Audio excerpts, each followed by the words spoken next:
कि ईरान आज भी सीना ताने हुए खड़ा हुआ है। सर, ये 40 दिन का जो युद्ध हुआ, उसके बाद एक सीज फायर का ऐलान हुआ, तो इन 40 दिन को आप किस तरह से देख रहे थे? और कल तक उम्मीद थी हमें दोपहर तक कि भाई पूरी तरह से इसको युद्ध विराम न कह करके संघर्ष विराम कहते हैं। शाम तक ये जो मंजर है पूरी तरह से बदल गया और पता लगा कि ये इजराइल ने लेबनान पर ताबड़तोड़ हमले शुरू कर दिए। ईरान ने जो 10 सूत्री जो एक मसौदा सामने रखा था, भिजवाया था पाकिस्तान के ज़रिए, किसके पास? ट्रंप के पास, और उन्होंने इसको मंजूरी भी दे दी थी और ये कहा था कि भाई 10 अप्रैल को इस्लामाबाद में हमारे उपराष्ट्रपति वेंस जाएंगे और इस पर और आगे की चर्चा होगी कि जो मसौदा का जो ड्राफ्ट है, ये पूरा जो भी है सब उसमें बाकायदा लिखा हुआ है। कल रात को मैंने देखा था टीवी पर। अब नई की बात ये जो मिस्टर उपराष्ट्रपति मिस्टर वेंस हैं, वो कह रहे हैं नहीं, इसमें कंफ्यूजन हो गया होगा। अब इससे ये लगता है कि जैसा कि आपने जो 14 दिन का संघर्ष विराम के जो दिया है, बल्कि मुझे अभी कहने में कोई डर नहीं कि कहीं झांसा तो नहीं है कि आप 14 दिन में आगे कहीं ऐसा हो सकता है कि अपनी सारी जो सेनाएं हैं, मतलब जो ज़मीनी सेना और उसके सब कुछ जो बाहर चली गई, उसको इकट्ठा फिर से करें। कहीं ये एक नकाब तो नहीं था डोनाल्ड ट्रंप का कि डोनाल्ड ट्रंप फरवरी से लगातार अपने जो स्टेटमेंट्स हैं बदलते चले आ रहे हैं। डोनाल्ड ट्रंप कर रहे हैं वो अमेरिका की फितरत है। यस, अमेरिका की 100% फितरत है। अब जब लेकिन ट्रंप क्या है कि ये बड़ा भोंडे किस्म का आदमी है। कल को ऐसा भी होगा कि अगर हिंदुस्तान से इसके संबंध ठीक ना हो, बिगड़ जाए, कोई ऐसा मौका है तो कहेगा ठीक है, हिंदुस्तान पर भी हमला बोल। इसका मतलब ये है कि आपके जहन में, आपके कैरेक्टर में डेमोक्रेसी है ही नहीं। मैं आपको बताऊं कि अमेरिका से ज़्यादा तो जो शिक्षित लोग ईरान में, समयांतर पत्रिका का शायद आपने नाम सुना हो, समयांतर में मैंने इसमें मार्च के इशू में भी लिख दिया था, अमेरिका बाकायदा ईरान पर हमला करेगा।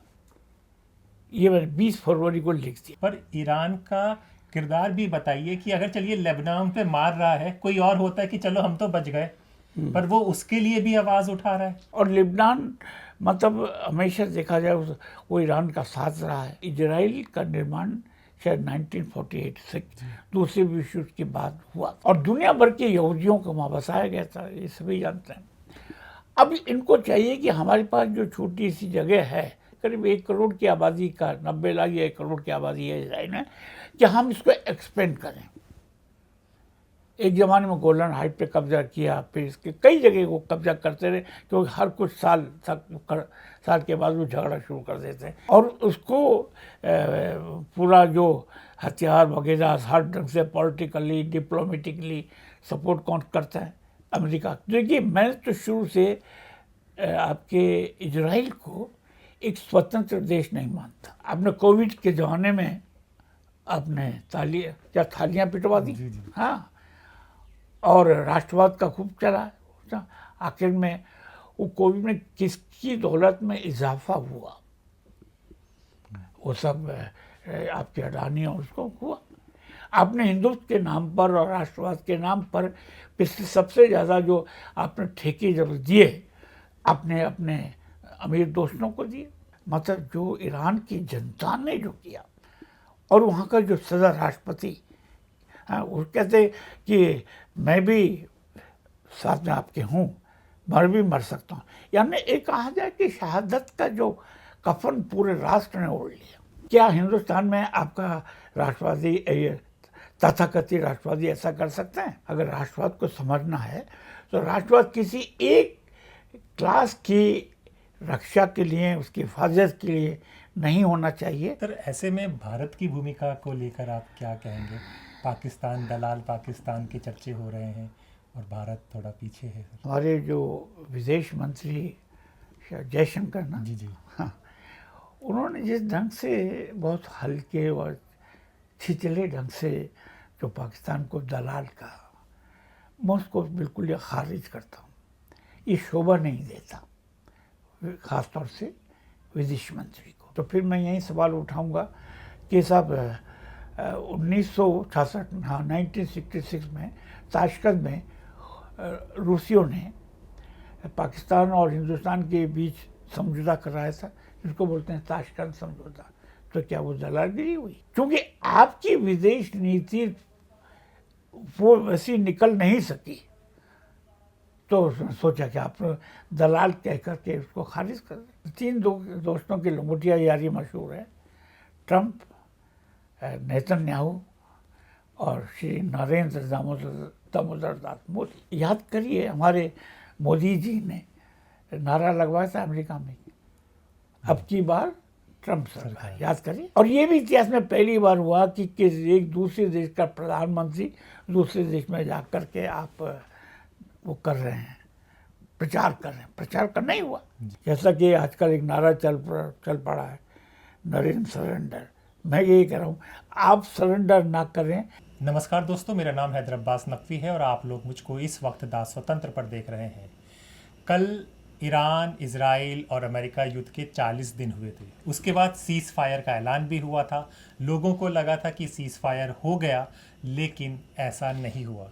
आज एक मेरे पास किताब है 21वीं सदी के संकट, और इसमें एक चीज़ लिखी है, वो मैं पहले शुरू में आपको एक लाइन पढ़ के सुना दूँ, फिर मैं ये क्यों बता रहा हूँ आपको, ये आपको बताऊँगा। लिखा है, कल्पना कीजिए किसी रोज़ विश्व कुख्यात माफिया दाऊद इब्राहिम अपने गुर्गों के ज़रिए आपको हुक्म देता है कि आप अपने परिवार के मुखिया को बदल डालें, उसे घर से बाहर कर दें और अपने घर की तलाशी दें। यदि आपने हुक्म बजाने से इनकार कर दिया तो आपके घर को तहस नहस कर दिया जाएगा, आपको बर्बाद कर दिया जाएगा। आपको किसी भी सदस्य को घर से बाहर नहीं आने दिया जाएगा, किसी पड़ोसी को भी आपके बचाव में अंदर नहीं आने दिया जाएगा। घर में ही जीवितों की कब्र खोद दी जाएगी। आपने ये लाइनें ये सुनकर आपको याद आ गया होगा कि ऐसा आज के दौर में कौन कर रहा है। जी हाँ, ये लिखी गई थी बात आपकी 27 दिसंबर 1998, और इतने सालों के बाद ये बात एकदम सही है। और इनको लिखने वाले आज हमारे साथ हैं रामशरण जोशी जी, वरिष्ठ पत्रकार हैं, कई किताबें लिखी हैं।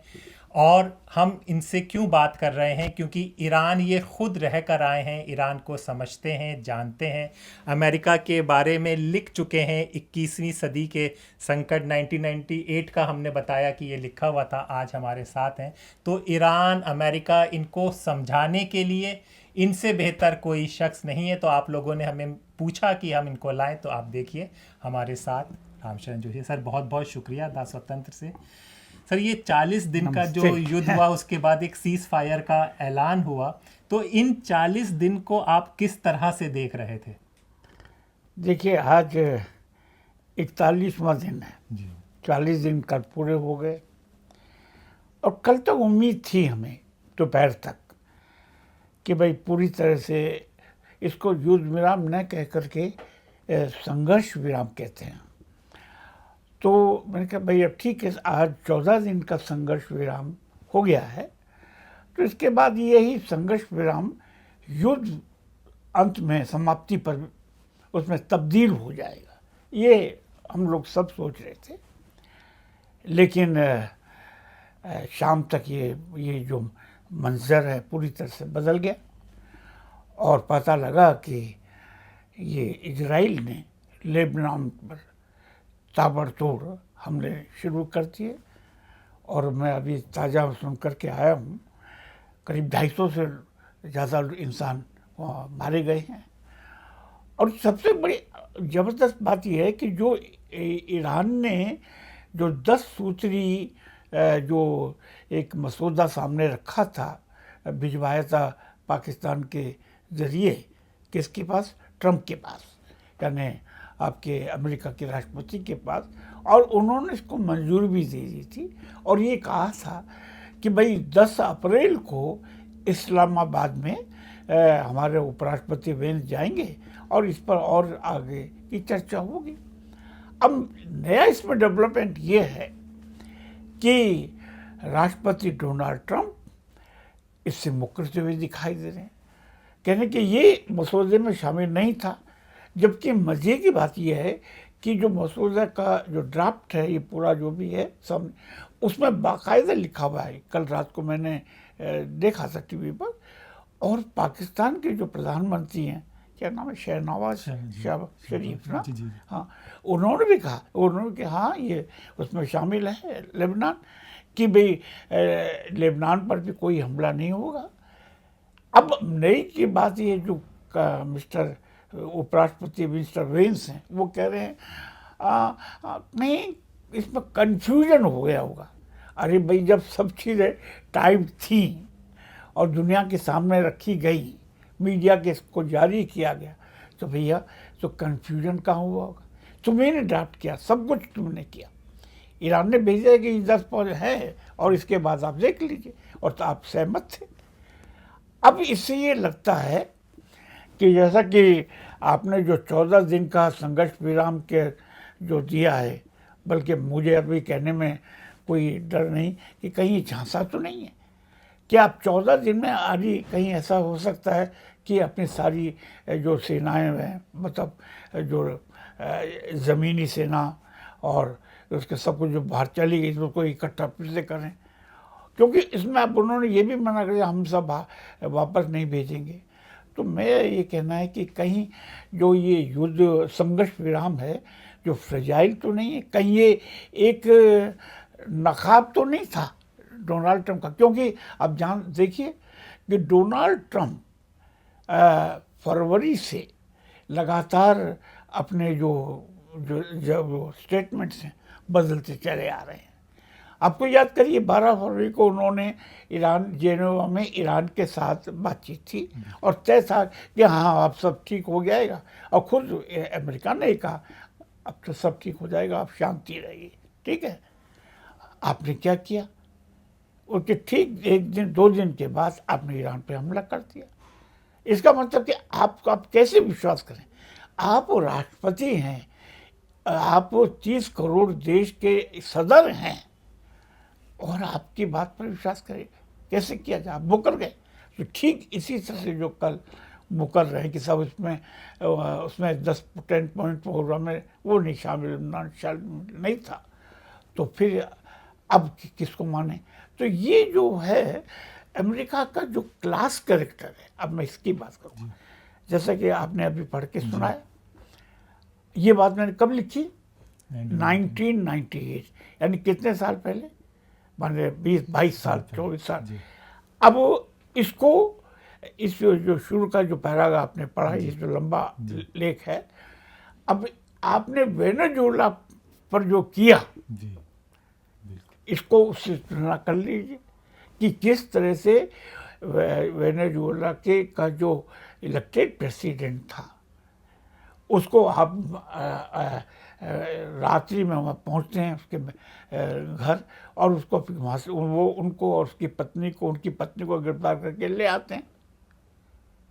ये मुझे आप बताइए, इसका मतलब कि आपका शुरू 98 से और 2026 में आपके कैरेक्टर में कोई बुनियादी बदलाव नहीं है, मतलब वही ज़हनियत। ये इसको समझने की ज़रूरत है कि अमेरिका का जो बुनियादी कैरेक्टर है, अरे ये आपको बताऊं, 98 में उस समय जो था रिपब्लिकन पार्टी थी, इस समय का भी जो राष्ट्रपति है वो भी रिपब्लिकन है, तो कुछ फर्क ही नहीं है। तो मतलब कि सर अगर ऐसे समझें कि जो डोनाल्ड ट्रंप कर रहे हैं वो अमेरिका की फितरत है। यस, अमेरिका की 100% फितरत है। आप ताज्जुब करें, मैं अमेरिका जानते कब से जा रहा हूँ, 1985 से, और आखिरी मेरी जो विजिट थी पिछले साल थी, 3 महीने रहा। तो ये ही फितरत है। अब जब, लेकिन ट्रंप क्या है कि ये बड़ा भोंडे किस्म का आदमी है। हाँ, फितरत पहले से बड़े सोफिस्टिकेटेड ढंग से बड़े सलाहियत के साथ बड़े, तो उसके साथ करते रहे, वो पहले के राष्ट्रपति। लेकिन ये चूंकि ये नेता, ये राजनेता नहीं है, ये है बिल्डर, व्यापारी। और इसके सामने क्या रहता है? मुनाफा, घाटा और फायदा। तो ये देख रहा है कि भाई मुझे मुनाफा किस में हो रहा है, घाटा किस में हो रहा है, उसके हिसाब से ये देश चला रहा है। जो आदमी, आप खुद सोचे, जरिए याद दिला दूं मैं आपके दर्शकों को कि जब ये 2024 में बना है ना, इसने शपथ ली, और शपथ लेके बाद इसने क्या कहा? पहले 2025 में, 2024 का इलेक्शन हुआ, 2 जनवरी 2025 में शपथ ली, और उसने क्या कहा कि कनाडा हमारा 51वां स्टेट है। 50 स्टेट अमेरिका के, 51। अब बताइए, कनाडा यानी जो 4 करोड़ का एक बड़ा अच्छा खासा देश, उसको, और वो एरिया में शायद आपसे भी बड़ा है, उसको आप अपना स्टेट बता रहे हैं। इसके आगे चलिए, ग्रीनलैंड, आप कहाँ हैं? अमेरिका कहाँ है और ग्रीनलैंड यूरोप की तरफ का है, अब उसको भी हटाना चाहते हैं। इसके बाद आपको ईरान, कल को ऐसा भी होगा कि अगर हिंदुस्तान से इसके संबंध ठीक ना हो, बिगड़ जाए, कोई ऐसा मौका है, तो कहेगा ठीक है, हिंदुस्तान पर भी हमला बोल दो। इसका मतलब ये है कि आपके जहन में, आपके कैरेक्टर में डेमोक्रेसी है ही नहीं। तो मेरा ये कहना है कि जो 98 में मैंने लिखा, उस और भी कई चीज़ें, नहीं चलेगा लादेन शाही, नहीं चलेगा डॉलर शाही, यांग की बात, ये पूरा करेक्ट। तो मैंने इसके बुनियादी कैरेक्टर को, अमेरिका की बुनियादी, अब क्या है कि वहाँ भयानक पूंजीवाद है, उसको समझिए ऐसा क्यों है कि जो पूंजीवाद जो है, चरम पूंजीवाद जैसे बोलते हैं वो, और उसमें काफ़ी एक बड़ा हिस्सा उसका पूंजी का यहूदियों के हाथों है, यहूदी व्यापारी। वो अपना वहाँ जो भी राष्ट्रपति बनता है, उपराष्ट्रपति बनता है, किसी भी पार्टी का हो, डेमोक्रेट हो, रिपब्लिकन हो, सबकी नकेल उन चंद पूंजीपतियों के हाथों में रहती है। और दूसरा एक चीज़ मैं यहाँ और आपको थोड़ा सा आपके जो व्यूअर्स को याद दिला दूँ, ये जो जितने भी जो अमेरिका ऐसा क्यों कर रहा है, उसकी फितरत क्यों है, इसको थोड़ा सा माजी में जाना पड़ेगा, इतिहास में उतरना पड़ेगा कि जो मध्य युग में, मिडवेल एज में, 15, 16, 17, कौन लोग जाकर बसे? ये वाइट लोग, सोशल ड्रॉप आउट, गुंडे, लफंगे, मवाली किस्म के ऐसे लोग जो इंग्लैंड में थे, जर्मनी में थे, आयरलैंड में थे, स्कॉटलैंड में थे, वो सबों को वहाँ डंप किया गया। तो नतीजा क्या हुआ यार, कि नतीजा ये हुआ कि आप में जो संस्कार आने चाहिए, सिविलाइजेशन के, कल्चर के, थिंकिंग के, वो कुछ है ही नहीं। आपने लड़ाई 18वीं सदी में, आप इंग्लैंड से मुक्त हुए, उनके खिलाफ लड़ाई लड़ी 18वीं सदी में, और इसके बाद फिर आप में वही वेशियानापन, काउबॉय कल्चर जैसे बोलते हैं ना, इंग्लैंड अमेरिका में काउबॉय कल्चर बोलते हैं। तो ये तो अब ठीक है कि हमको तो कोई परवाह नहीं है, हम पूरी दुनिया को इसी रूप में देखना चाहते हैं। ये एक फितरत बनी। यानी पहले मुझे उम्मीद थी कि ऐसा, क्योंकि डेवलप्ड कंट्री है, इतना कुछ हो गया, पढ़ा लिखा हो गया, लेकिन अगर आप ये रूरल अमेरिका में घूमें तो आज भी आपको भयानक रूप से अंधविश्वास मिलेगा। हाँ, ये मत सोचिए कि साहब वो बड़े वो हैं, डेवलप्ड है और ईश्वर को नहीं मानते, ये अंधविश्वास। अरे काफ़ी, ये किताब है, कभी वोकर है मेरे पास कहीं रखी हुई है, वाइट ट्रैश। और वाइट ट्रैश क्या है, बड़ी चर्चित हुई जी 2 साल पहले। ये वाइट ट्रैश वो लोग हैं जिनको कि खुद वाइट तो हैं, लेकिन ट्रैश कैसे बोलते हैं? कूड़ा करकट को। गरीब गुरबे लोग जो हैं गांव में, छोटे मोटे टाउन में, उनको वाइट ट्रैश, उनको ये जानबूझ करके जो बड़े जो पूंजीपति श्वेत हैं उसको उसमें रखने, उसको कूड़ा करकट मान के चलते हैं। और उन्होंने वही अंधविश्वास, अगर मालूम भारत के बारे में कहूँ, जैसे हमारे यहाँ भी ये एक अंधविश्वास पैदा किया जाता है हिंदुत्व के नाम पर, है ना, तो वही उसमें भी किया जाता है। तो वो उन लोगों ने ट्रंप को सपोर्ट किया और जैनियस वही। तो इसका मतलब कि कोई आपकी फितरत बदली ही नहीं। जबकि पूंजीवाद में या विकसित साधन होते हैं, समाज विकसित हो जाता है, तब आपसे उम्मीद की जाती है कि आपका दिमाग भी का भी विस्तार हो। मैं आपको बताऊं कि अमेरिका से ज़्यादा तो जो शिक्षित लोग ईरान में, हाँ, वहाँ की ईरान की महिलाएं वहाँ पर, और इससे अमेरिका से ज़्यादा शिक्षित अमेरिका की महिला वहाँ औसतन जो अमेरिका का लड़का हो या लड़की हो 10वीं 12वीं तक ही पढ़ पाता है और बाद में फिर वो हर काम में जुड़ जाता है। उसमें वो तालीम याफ्ता नहीं होते हैं और ऐसा मान के मत चलिए। तो उनकी जहनीत जो है, फितरत है, वो बिल्कुल आज भी मध्ययुगीन किस्म की है, मध्ययुगीन किस्म की है। तो मैं उसी फितरत को ध्यान में रख करके अमेरिका का क्लास कैरेक्टर मैंने सामने रखा, समझे, और इसीलिए मैं सही बात कर और इतना ही नहीं, आपका समयांतर पत्रिका का शायद आपने नाम सुना हो।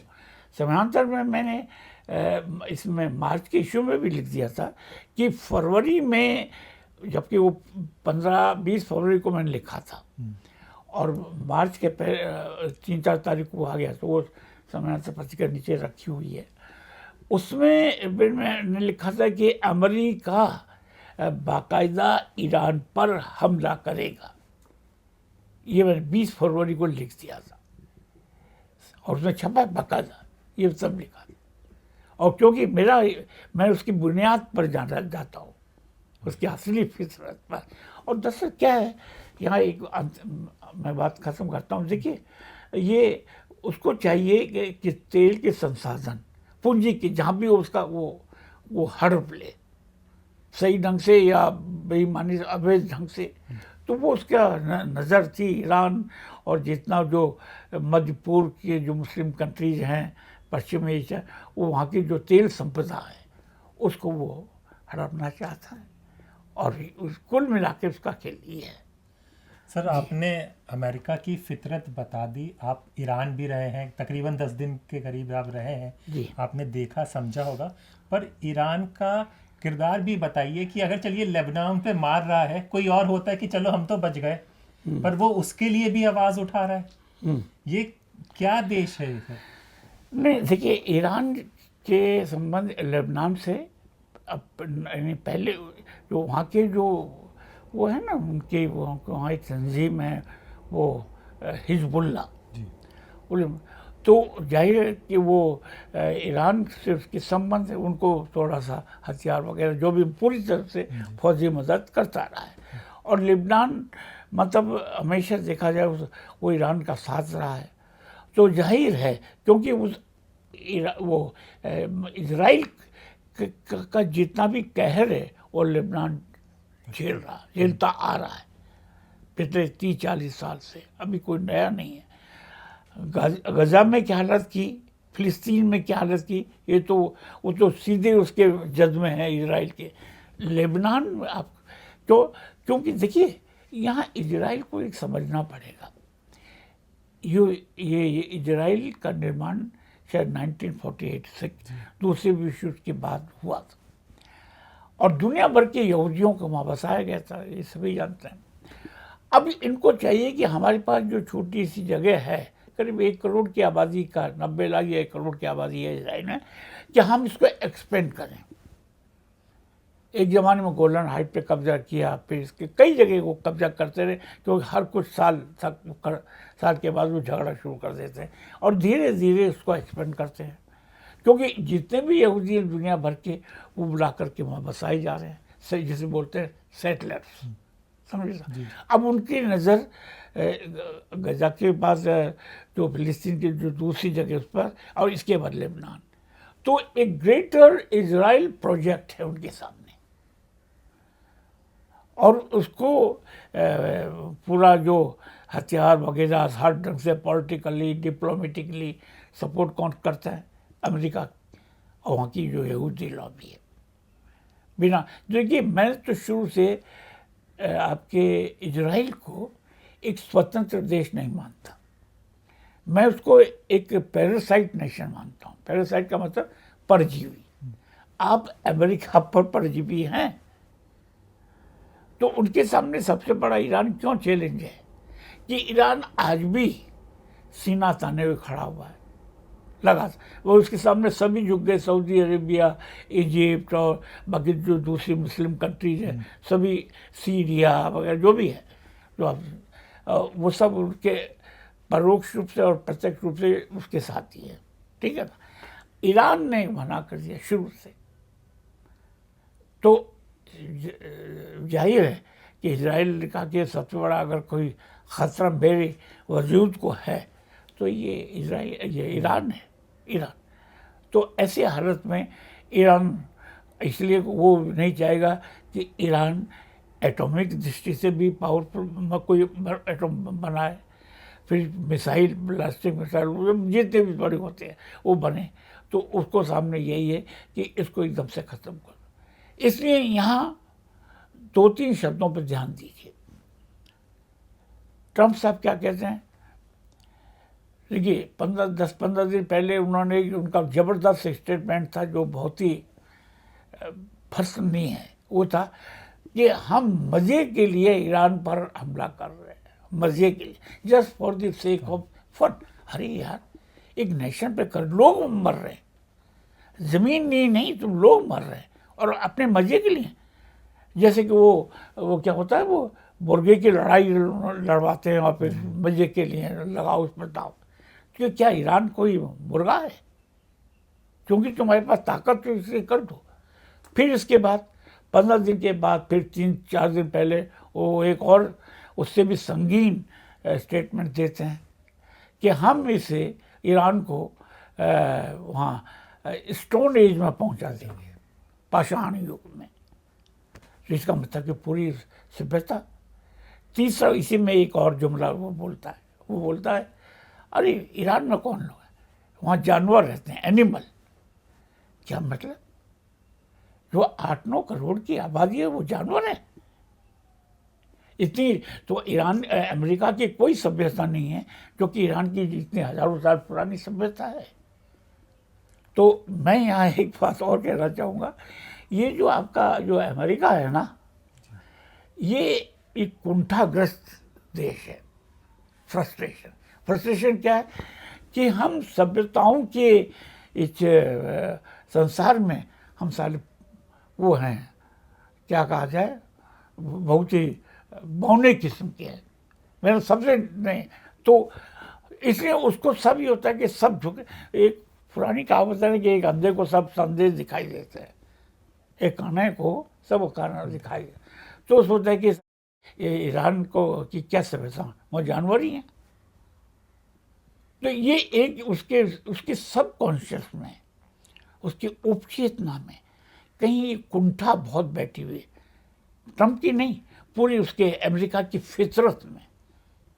और उसको वो अपनी इस कुंठा को छिपाने के लिए, इस इंग्लिश में बोलते हैं ना फ्रस्ट्रेशन, उसको ये कॉम्प्लेक्स, उसको छिपाने के लिए वो ज़्यादा से ज़्यादा शो अपने प्रदर्शनबाजी, नुमाइशबाजी करते हैं।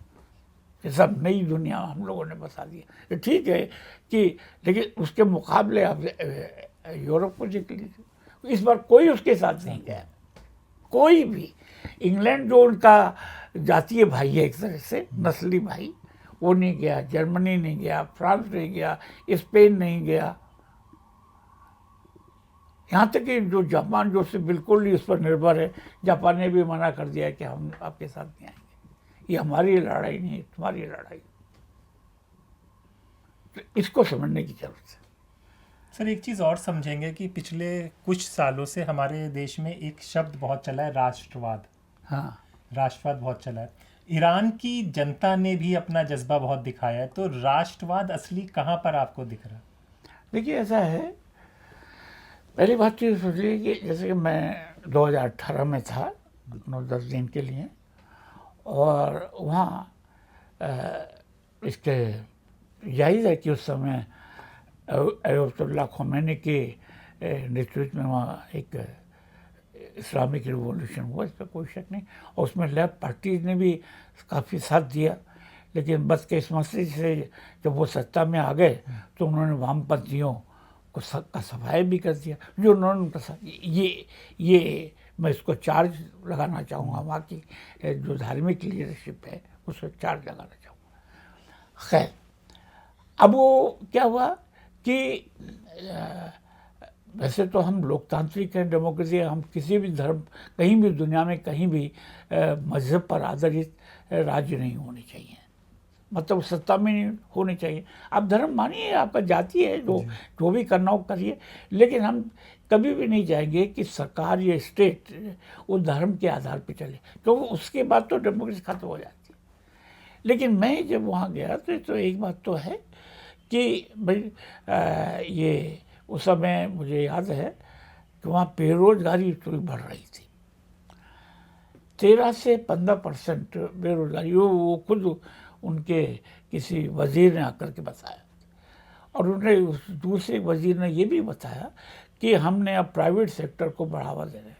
तो मैंने उनसे यही सवाल किया कि देखिए, जो इस्लामिक सोशल रिवॉल्यूशन आया था उस ज़माने में, तो अगर आप प्राइवेट सेक्टर को बढ़ावा देंगे तो प्राइवेट सेक्टर एक्सप्लॉइट नहीं करेगा, उससे डिस्पैरिटीज पैदा नहीं होंगी कि नहीं, वो तो खतरा तो है, लेकिन हम उस पर नज़र रखेंगे। मैंने कहा कि अभी तक तो प्राइवेट सेक्टर कहीं भी, वो हिंदुस्तान में भी ऐसा है, वो तो हावी हो जाता है, और मतलब in due process of time वो जाहिर है कि पूंजी अपना खेल दिखाती है, ये उसकी भी यही फितरत है, पूंजी की, सरमाया की यही फितरत है। तो उन्होंने फिर ठीक तरह से रिप्लाई नहीं दे सके। लेकिन ये है कि एक अच्छी बात ये है कि मैंने कई ऐसी भी महिला मंत्रियों को देखा जिन्होंने आकर के हमको एड्रेस किया, ठीक है। तो एक तरफ तो वो पूरी क्लर्जी, धार्मिक लोग, और लेकिन वहाँ सभी वो बुर्का नशी हो ऐसा भी नहीं था तेहरान में। था कुछ एरिया थे अपना जो ऊपर से रुके, लेकिन हिजाब भी थोड़ा था। और लेकिन लोग, महिलाएं जो थीं, क्या बोलते हैं, ख़वातीन, वो अच्छे ढंग से घूम रही थी और उनके दोस्तों के साथ घूम रही थी, और ऐसे बात भी नहीं है। और मैं तो एक पब्लिशर के यहाँ पहुँचा ऊपर दुकान में, आप जानते हैं वहाँ मार्क्स के, माओ की, गांधी की किताबें बिक रही थी। जिस होटल के पास मैं ठहरा हुआ था उसके पास ही है। तो मैंने वो कोई 25 साल 30 साल का होगा आपकी तरह, उसने पूछा, मैंने पूछा तो इंग्लिश में, मैंने कहा यार ये यहाँ तो मार्क्स माओ ये अलाउ है? उन्होंने कहा अलाउ तो है बहुत, लेकिन हम बेचते हैं और लोग खरीदते हैं, और यंग लोग खरीदते हैं। मैंने कहा गांधी सब उसमें था, मतलब फारसी में सब जो उनकी लैंग्वेज उसमें था, गांधी भी थे, माओ भी था, मार्क्स भी था, लेनिन भी था, सब भी करते। तो अब इन चीज़ों को देखते हुए ये लगता है, जो आपने राष्ट्रवाद का सवाल हुआ है, देखिए आप राष्ट्रवाद को, ये एक बहुत बात का कंसेप्ट है, 200 साल पुराना, ज़्यादा से ज़्यादा। और राष्ट्रवाद आप किसी भी एक जहाँ जिस देश में पैदा हुए हैं, जिस भूभाग में आप पैदा हुए हैं, तो जाहिर है आपका एक उससे एक नाता रिश्ता तो होता ही है। लेकिन राष्ट्रवाद की जो खतरे दूसरे हैं कि अगर आपने ब्लाइंडली फॉलो कर दिया, क्योंकि राष्ट्रवाद से अल्टीमेटली एक चीज़ देखनी होती है कि राष्ट्रवाद से, ये नेशनलिज्म से फ़ायदा किस क्लास को होता है। मैं इसको इस दृष्टि से भी सोचता हूँ। अब जैसे आपने कोविड के ज़माने में आपने थालियाँ पिटवा दी, हाँ, और राष्ट्रवाद का खूब चला। आखिर में वो कोविड में किसकी दौलत में इजाफा हुआ, वो सब आपके अडानी और उसको हुआ। आपने हिंदुत्व के नाम पर और राष्ट्रवाद के नाम पर पिछले सबसे ज़्यादा जो आपने ठेके जब दिए, आपने अपने अमीर दोस्तों को दिए। अगर उसको ढंग से एनालाइज किया जाए तो आम आवाम उसकी इनकम में कितना इजाफा होगा। मैं यहाँ ये पूछना चाहूँगा सरकार से, किसी भी पार्टी की सरकार से, तो अगर राष्ट्रवाद का इस्तेमाल यानी राष्ट्रवाद के हथियार का इस्तेमाल आप एक खास क्लास के लिए करना चाहते हैं तो कैसे होगा? जैसे चलिए ताज़ा उदाहरण दें, अमेरिका का ही लें। ट्रंप ने साफ साफ कहा कि मुझे तेल के कुएं चाहिए, तेल चाहिए, और चाहे वेनेजुएला हो वहाँ जाकर के तेल। तो आपके अमेरिका में क्या समाजवाद है क्या? मैं ट्रंप से पूछना वहाँ ट्रंप समाजवाद है क्या? आपने दूसरे की दौलत को हड़प रहे हैं, और जाहिर अब आपकी नज़र ईरान पर है। तो इससे किसको फायदा हुआ कि जो आपका कॉरपोरेट सेक्टर है, क्या आपने ये ट्रंप कहता है कि अब ये इंश्योरेंस का या हेल्थ सेक्टर का या ओबामा केयर का इसकी कोई ज़रूरत नहीं है, खुद जनता करे, सरकार इस पर नहीं देना चाहती। क्यों भाई? आप टैक्स वसूलते हैं, आप नहीं चाहते कि आम लोगों की ज़िंदगी में एक क्वालिटेटिव चेंज आए और इनकम का एक मतलब न्याय संगत बंटवारा हो, आप नहीं चाहते। अब लोगों में असंतोष ना पैदा हो, सब लोग सड़कों पर ना उतरें, उसके लिए आपको चाहिए किसी धर्म और मजहब का सहारा, उसके लिए चाहिए राष्ट्रवाद का सहारा। अगर मेरी दृष्टि से देखा जाए, जो राष्ट्रवाद जो आज ये ईरान की जनता ने दिखाया, मैंने लिखा भी है कि उसे तारीफ़ काबिल तो खैर है ही, लेकिन मानवता के इतिहास में पहली बार ऐसा हुआ कि 1,40,00,000 लोग सड़कों पे उतरे और बड़े बड़े जो पुल वगैरह हैं, जो प्लांट हैं, पावर प्लांट हैं, एटॉमिक एनर्जी के, सब जगह वो हाथ से हाथ बांध करके खड़े हो गए, जो मानव श्रृंखला उन्होंने बनाई। और म्यूजिशियन अपना वो मेरे पास वो हैं, बस ये है असली राष्ट्रवाद। इसको मैंने रचनात्मक सृजनात्मक राष्ट्रवाद का क्रिएट, यानी ये अवाम से निकला है। जब यानी मैं क्लर्जी गवर्नमेंट का सपोर्ट नहीं कर रहा, लीडरशिप सपोर्ट नहीं कर रहा हूँ, लेकिन इस मोड़ पर जो धर्म जो है वो एक क्रांतिकारी भूमिका, एक प्रगतिशील भूमिका निभाता हुआ दिखाई दे रहा है मुझे। यानी इत्तेफाक से वहाँ इस्लाम है तो और शिया है, और जो इस्लाम दिखा वो साम्राज्यवाद से सीधी टक्कर ले रहा है, उपनिवेशवाद से सीधी टक्कर ले रहा है। इसलिए हम मजहब का जो क्रांतिकारी पक्ष, इतिहास में ऐसे समय आता, कई मौके ऐसे आते हैं कि जहाँ आप एक रिवोल्यूशनरी अपना करेक्टर दिखाते हैं।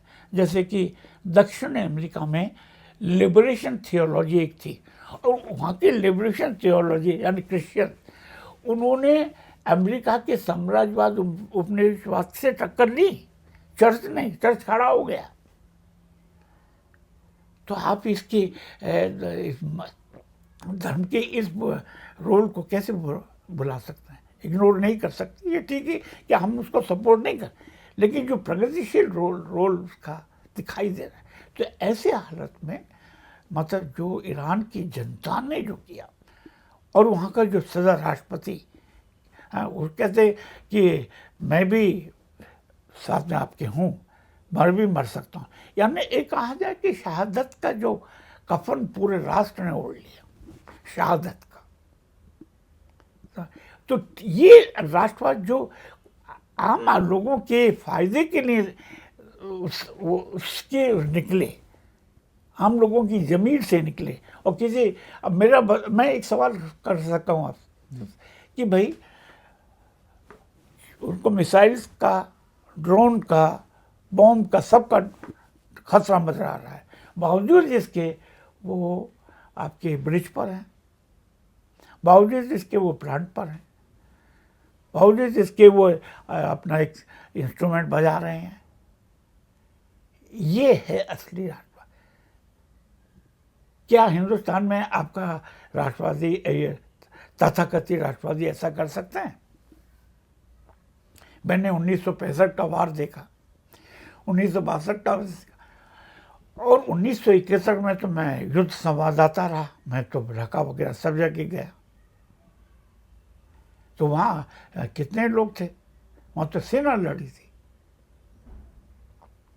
तो कहने का मतलब है, अगर राष्ट्रवाद को समझना है तो राष्ट्रवाद किसी एक क्लास की रक्षा के लिए, उसकी हिफाजत के लिए नहीं होना चाहिए, पूरी आवाम के लिए होना चाहिए, और वो आवाम के दिल से निकलना चाहिए, जिसकी सबसे बड़ी नज़ीर ईरानियों ने सामने रखी। अरे एक नया इन्वेंशन इस लीडरशिप का किया है।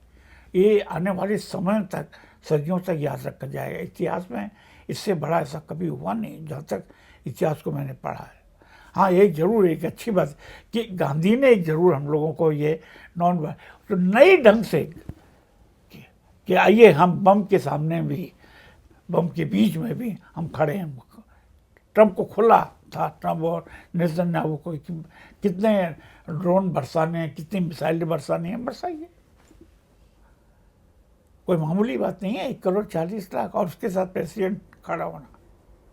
तो सर, ये जब आप गए थे, ऐसा जज्बा आपको दिख रहा था ईरानियों में कि अचानक से ही? नहीं, देखिए ऐसा है, वो तो खैर हम नॉर्मल सर्कमस्टांसेस में गए थे, लेकिन यहाँ एक बात जरूर बता दूं कि जो नौजवान थे ना, वो थोड़े खुश नहीं थे। Let us be very Frank, वो खुश नहीं थे बिकॉज ऑफ बेरोजगारी। जो मैंने जिनकी उम्र 15 साल, 20 साल, 25 साल, 30 साल थे, उन लोगों से मैं टकराया, बातचीत हुई पार्कों में और होटलों में, रेस्टोरेंट्स में। तो वो कहते साहब हमारे पास रोज़गार की कमी। वो काफ़ी नाराज़ थे कि साहब ये जो मजहबी लोग हैं, मुल्ला पादरी वगैरह, पादरी नहीं सॉरी, मुल्ला वगैरह, ये ठीक नहीं कर रहे हैं। ये सब मतलब उनमें भी कमी आ। देखिए फिर, और आप चाहे खुमैनी हो, चाहे पादरी हो, और चाहे शंकराचार्य हो, हैं तो आप इंसानी, उसी खून के और उसी के गोश्त पोश्त बने हुए हैं, तो सारी कमियां हो जाएंगी। मतलब ये कुरान पढ़ने से या बाइबल पढ़ने से, ये गीता पढ़ने से आप महामानव बन जाएंगे, इट इज इम्पॉसिबल। हाँ, उसको कंट्रोल कैसे किया जाए, रेगुलेट कैसे किया जाए, ये तो वहाँ उन्होंने बड़ी शिकायतें की। बल्कि कुछ जगह कुछ ने तो ये भी कहा कि इस रात को हमको सोने के लिए नहीं, हम फुटपाथ पे सोते हैं या कब्रिस्तान में जाकर के सोते हैं। ये भी एक सच्चाई है। तो उस समय का राष्ट्र, वो जो उस समय तो उनके सामने सबसे था अस्तित्व संघर्ष। देखिए वहाँ भी एलीट क्लास थी, जिसमें होटल में हमको ठहराया गया, क्या स्टार 4 स्टार होगा या 5 स्टार है, वहाँ सब दिन में खाना खाने के लिए, डिनर के लिए सब एलीट क्लास आती थी। तो वहाँ अब ये मैं नहीं कह सकता कि आम लोग आ रहे हैं, लेकिन ईरान ने तरक्की नहीं की, ये मैं मानता नहीं हूँ। क्योंकि जहाँ भी यूनिवर्सिटी में गया, जिस भी जगह गया, वहाँ महिलाएं थोड़ी, हिजाब क्या होता है यहाँ तक आप जानते हैं, वो है, और बाकी लेकिन बुर्का कोई नहीं था, हिजाब था, और बाकी वो अपना एक्सपेरिमेंट कर रही हैं, हॉस्पिटल में काम कर रही हैं, डॉक्टर बनी हुई हैं। और एक घटना देखिए मज़ेदार, तेहरान यूनिवर्सिटी जिसको तबाह कर दिया ट्रंप ने, इतने खूबसूरत यूनिवर्सिटी, वहाँ एक जोड़ा मिला सबके सामने। तो उसका वो जो लड़का था वो आपके बम्बई का था, पंडित था, और उसका जो मतलब प्रेमिका थी, है ना, वो आपकी शिया थी, और वो दोनों साथ साथ थे, मिलाया गया। और तो वो हिंदी या मराठी सीख रही थी, और वो अपना क्या है फारसी पश्तो सीख रहे थे। वो साथ साथ उसने भी हिजाब पहन रखा था, और लड़के ने वो जीन वगैरह ये। और बम्बई के वो शायद शांता क्रूज का कहीं का था। तो एक घटना ऐसी भी मिली। तो आप एकदम से खारिज नहीं कर सकते, कमियां तो हैं, इसमें कोई शक नहीं, लेकिन इतनी कमियां डेमोक्रेसी में भी है, ये आप देख। ये मेरा वहाँ का तजुर्बा है। सर, ऐसे में भारत की भूमिका को लेकर आप क्या कहेंगे? पाकिस्तान, दलाल पाकिस्तान के चर्चे हो रहे हैं और भारत थोड़ा पीछे है सर। देखिए, पहली बात तो मैं हमारे जो विदेश मंत्री जयशंकर ना, जी जी। हाँ, उन्होंने जिस ढंग से बहुत हल्के और छिचले ढंग से जो पाकिस्तान को दलाल कहा, मैं उसको बिल्कुल ये खारिज करता हूँ। ये शोभा नहीं देता, खास तौर से विदेश मंत्री को। और मजे की बात कि विदेश मंत्री के पिता भी अच्छे खासे डिप्लोमेट थे, IAS ऑफिसर, और ये खुद JNU का प्रोडक्ट है। तो आपने पाकिस्तान को एकदम से दलाल कह करके उसको ब्रांड कर दिया था। तो फिर मैं यही सवाल उठाऊंगा कि साहब 1966, हाँ 1966 में ताशकंद में रूसियों ने पाकिस्तान और हिंदुस्तान के बीच समझौता कराया था, जिसको बोलते हैं ताशकंद समझौता। तो क्या वो दलालगिरी हुई? कई समझौते होते हैं, तो क्या वो दलालगिरी होती है? क्योंकि आपकी विदेश नीति वो वैसी निकल नहीं सकी, तो सोचा कि आप दलाल कह करके उसको खारिज कर दें। ये ठीक है कि ये समझौता कितना सफल होता है, इस पर एक सवालिया निशान जरूर लगा हुआ है, इसमें कोई शक नहीं। लेकिन आप जो जनों के समझौते के जो सूत्रधार हैं, आर्किटेक्ट हैं, उसको आप एकदम से दलाल कह करके ये थोड़ा सा ये अशोभनीय मतलब ये कहा जाए डिप्लोमेटिक लैंग्वेज में ऐसा इस्तेमाल नहीं होता है। तो मुझे इस रूप में देखता हूँ। चलिए, पाकिस्तान ने एक वो तो आगे तो बढ़ा एक कदम कि अब वो 10 तारीख को इस्लामाबाद में मीटिंग मुझे उम्मीद है होगी, तो क्या होता है। लेकिन मैं समझता हूँ कि इसका स्वागत करना चाहिए। अब तो शायद किया भी है। तो विदेश मंत्री को इससे बचना चाहिए, बल्कि स्वागत करते कि अच्छा है हमारे पड़ोसी देश ने यह कदम उठाया है और युद्ध रुक जाए तो अच्छी बात है, सभी के लिए फायदे की बात है।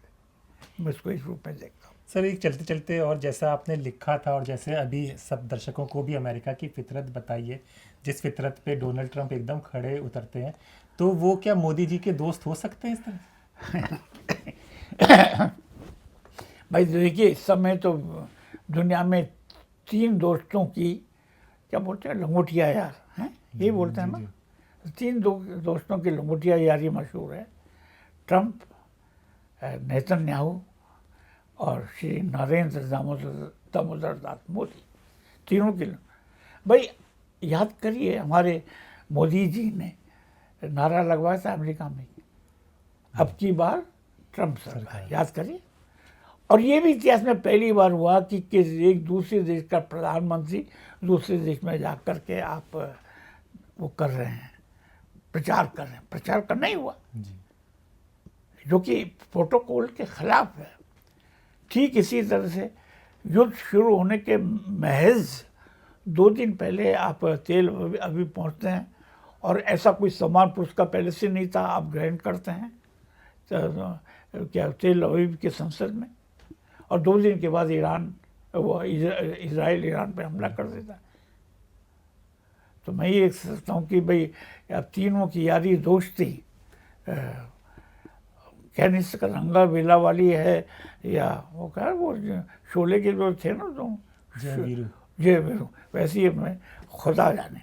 मतलब ये मेरा ये कहना है कि तीनों से ये तवक्को हम कर सकता हूँ कि भाई जनता के हितों को आप ध्यान में रखें। अब ये एपिस्टीन कह रहे हैं कि भाई ये कौन है, नेतन्याहू, वो दोनों को नचा रहा है, खासतौर ट्रंप को तो नचा ही रहा है। और इसमें जो उसकी जो जासूसी एजेंसी है ना, को मोसाद, वो बड़ा महत्वपूर्ण भूमिका वो निभा रही है। लेकिन एक बात हम बता दें चलते चलते कि मोसाद और CIA ईरान के मामले में फेल हो गए। अब वो कैसे हो गए? ये ठीक है कि पहले दिन उन्होंने जो टॉप की लीडरशिप को सफाया कर दिया और उसकी आपने एक्यूरेट इंफॉर्मेशन दी। देखिए, जासूस मोसाद और CIA का जाल तो हमारे भारत में भी है, तो आपने एक्यूरेट दे दिया। लेकिन ये दोनों जासूसी एजेंसियां, यानी जो भी इनके होंगे वहाँ पर, इस बात का अंदाज नहीं लगा सकते कि ईरान लड़ेगा। ये ना इस बात का अंदाज लगा सके कि वे ड्रोन के, मिसाइल के कितने इनके पास हैं और कितने साल तक लड़ सकते हैं। अगर ये एक्यूरेट इंफॉर्मेशन ये दोनों जासूस एजेंसियां दे रही थी ट्रंप को और नेतन्याहू को, तो हो सकता है कि ये ऐसा नहीं करते। सबसे बड़ा फेलियर इनकी दोनों की जासूस एजेंसियों का है, मोसाद और CIA का, कि वो ईरान को समझ नहीं सके, ईरान की तैयारियों को। ईरान की तैयारियां पिछले 10-20 साल से लगातार चल रही। देखिए, आपको याद दिला दूं, 10 साल तक, 8 या 10 साल तक ये इराक से लड़ते रहे, और वहाँ तेहरान कभी जाए तो एक वार म्यूजियम है, देखने लायक है। तो उनकी तैयारी ईरान वालों की तब वहाँ से चल रही है। अगर देखिए, अगर खुदा ना खास्ता ऐसा हो, अगर ये ज़मीनी लड़ाई शुरू हो जाती है, उसमें अमेरिका बुरी तरह से पिटेगा, बुरी तरह से। क्यों कि वहाँ उसके बाद एक छापामार लड़ाई शुरू हो जाएगी, गुरिल्ला वारफेयर। वहाँ के जो ज्योग्राफी है उसको वहाँ के ये अमेरिकी सोल्जर क्या जानते हैं। जो वियतनाम में उनका हाल हुआ, अफगानिस्तान में हुआ और जगह हुआ, ईरान में उसका ज़्यादा हुआ, और सैकड़ों की संख्या में अमेरिकी हलाक होकर के पहुँचेंगे। तो इस मामले में उनकी एजेंसी जो है, दोनों एजेंसियां पीटी हैं। बाकी का ठीक है, उन्होंने लीडरों को मार दिया ये, लेकिन असली ईरान की पूरी उसको, उसके चरित्र को, उसका मूल्यांकन ठीक तरह से नहीं कर सके, ये मेरा मानना है। सर, चलते चलते हमारे दर्शकों को ईरानियों के जो आ गए थे सब अपने देश के लिए शहादत देने से, उनके इस जज्बे से हम लोगों को क्या सीखना और क्या समझना चाहिए, कैसे देखें हम लोग? हाँ, बहुत अच्छा सवाल है ये मैं समझता हूँ कि संदेश तो मैं क्या दूँगा, मैं इस तरह से संदेश देना नेताओं का काम है। मैं तो ये कह सकता हूँ अपने, देखिए मैं तो 80 साल 80+ हूँ। मैं अपने जो युवा लोग हैं बाद मेरी उम्र के बाद और आम जनता को एक ही बात कह सकता हूँ कि अन्याय का, नाइंसाफ़ी का मुकाबला करें, उनके सामने सरेंडर नहीं करें। जैसा कि आजकल एक नारा चल पड़ा है, नरेन सरेंडर। मैं यही कह रहा हूँ, आप सरेंडर ना करें। जहाँ शोषण है, उत्पीड़न है, अंधविश्वास है, अन्याय है, उसके खिलाफ आप बिल्कुल लड़ें, संवैधानिक ढंग से लड़ें, शांति के साथ लड़ें। और ये क्योंकि ये लड़ाई एक दिन की नहीं है, लंबी लड़ाई होती है। अन्याय जो है ना, वो एक दिन में ख़त्म नहीं होता। शैतान का राज जो है ना, एक दिन में ख़त्म नहीं होता, लंबा चलता।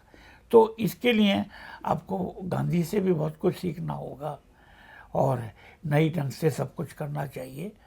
तो मैं समझता हूँ कि आप किसी भी ढंग से बर्दाश्त ना करें, आप बिल्कुल ठंडे दिमाग से लोगों को संगठित करें। और सच्चा राष्ट्रवाद यही है कि हम किसी भी ढंग का अन्याय का, गैर बराबरी का, शोषण का, उत्पीड़न का मुकाबला करें, उसके खिलाफ प्रतिरोध की आवाज़ उठाएं। और ये सबक आप कम से कम, वहाँ धर्म प्रधान देश है, तो हमारी जो आजकल चल रहा है पिछले 12-13 साल से कि भाई हम इसको हिंदू राष्ट्र बनाएंगे, तो कम से कम ये सीखिए कि धर्म की भूमिका क्या हो सकती है। आपके ऊपर क्यों इल्ज़ाम लग रहा है कि हम ट्रंप के सामने झुक गए। ट्रंप ने किस तरह से वो डील जो है थोपी, हाँ ट्रंप जैसा कह रहा है हम वैसा ही कह रहे हैं, ऐसा क्यों हो रहा है। ये सबक सीखिए ईरान से कि वो तन के खड़ा हुआ है, उनके लोग सड़कों पर हैं, मरने को तैयार हैं, मतलब अपने प्राणों का बलिदान देने को तैयार है। तो यही, और वो सब शांतिपूर्ण ढंग से, याद रखिएगा। तो यहाँ की जनता को भी चाहिए कि जो ईरान की जनता ने जो किया है, आप जहाँ सड़कों पर निकलें, खाली धर्म, मंदिर और मस्जिद की जो आपस की लड़ाई है, इससे मुक्ति लें। हिंदुस्तान पाकिस्तान के जो टंटे हैं उससे भी मुक्ति लें। और इसके बाद असली जो मुद्दे हैं, बेरोजगारी, जहालत, गरीबी, गैर बराबरी, अशिक्षा, इन सब को लेकर के आप गोलबंद हो। तो देखिए, आज हमने देखिए ईरान से चर्चा करके सब कुछ बातें हुई। सर बहुत बहुत शुक्रिया दशरथतंत्र के लिए वक्त निकालने के लिए। उम्मीद करेंगे ऐसे भी आगे भी आप हमें थोड़ा थोड़ा वक्त देते रहे हमारे दर्शकों के लिए। ठीक है। हाँ, तो अपने दोस्त हैदराबाद नकवी को इजाज़त दीजिए, फिर होगी मुलाकात ऐसी किसी चर्चा के साथ। तब तक के लिए नमस्कार।